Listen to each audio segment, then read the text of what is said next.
കഴിഞ്ഞ ദിവസം ഒരു വീഡിയോ ചെയ്തിരുന്നു. CPM നേതാവ് വിജയരാഘവൻ സമരം ചെയ്യുന്ന ആശാവർക്കർമാരെ അവഹേളിച്ചതിനെ പറ്റി. എല്ലാവർക്കും അറിയുന്ന കാര്യമാണ്. കേന്ദ്രവും കേരളവും കൂടി ആ പാവം സ്ത്രീകളെ പന്ത് തട്ടുന്ന പോലെ അങ്ങോട്ടും ഇങ്ങോട്ടും തട്ടിക്കൊണ്ടിരിക്കുകയാണ്. കേരളത്തോട് ചോദിച്ചാൽ കേന്ദ്രത്തോട് ചോദിക്കാൻ പറയും, കേന്ദ്രത്തോട് ചോദിച്ചാൽ ഞങ്ങളെല്ലാം കൊടുത്തു ബോധിച്ചതാണെന്നും പറയും. ഇതിലിപ്പോ ആരുടെ ഭാഗത്താണ് ശരിയും തെറ്റുമെന്ന് നമുക്കറിയില്ല. മഴയത്തും വെയിലത്തും കിടന്ന് അനുഭവിക്കുന്നത് കേരളത്തിലെ ഒരു കൂട്ടം പാവം സ്ത്രീകളും. കേന്ദ്രത്തെയും കേരളത്തെയും താങ്ങാനോ കുറ്റം പറയാനോ അല്ല ഞാൻ ആ വീഡിയോ ഇട്ടത്. സമരം ചെയ്യുന്ന ആ സ്ത്രീകളെ അവഹേളിച്ച ഒരുത്തന്റെ ചെറ്റത്തരത്തിനെതിരെയാണ്.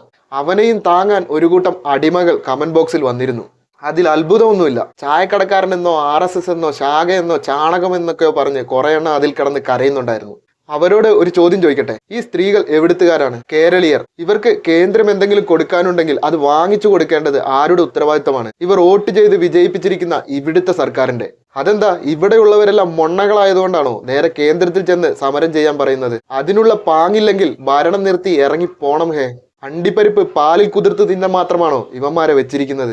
പിന്നെ ഈ കരച്ചിലോളികളോടൊക്കെ ഒരൊറ്റ ചോദ്യമേ ഞാൻ ചോദിച്ചുള്ളൂ. പിണറായി വിജയൻ BJP നേതാക്കളെ കാണാൻ എന്തിന് ഡൽഹിക്ക് പോയി?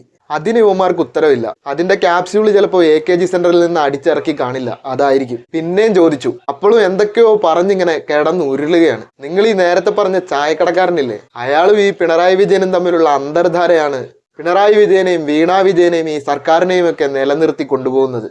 അത് മനസ്സിലാക്കാൻ കഴിവില്ലാത്ത ഈ അടിമകള് വീണ്ടും ഇങ്ങനെ പുലമ്പിക്കൊണ്ടേയിരിക്കും. ശാഖ, RSS, ചാണകം, സംഘി എന്നൊക്കെ പറഞ്ഞ്. ശരിക്കും ആരാ പൊട്ടന്മാര്? അവസാനമായിട്ട് ഒന്നുകൂടെ ചോദിക്കുന്നു, പിണറായി വിജയൻ BJP നേതാക്കളെ കാണാൻ ഡൽഹിക്ക് എന്തിനു പോയി?